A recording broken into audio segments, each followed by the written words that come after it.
But first, we are going to go ahead and start with some breaking news out of Greenville County, where a major road is just reopened following a shooting during a traffic stop.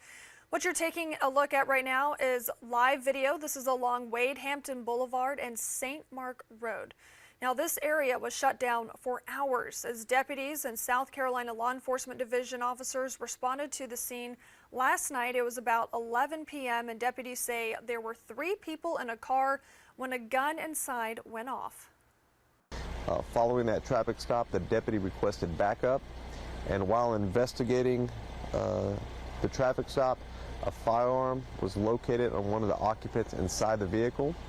When deputies went to go secure that subject, a shot was fired, which ultimately struck the suspect. Neither of the 2 deputies fired their weapons. The passenger hit has since been released from the hospital, and all 3 suspects are now facing drug charges.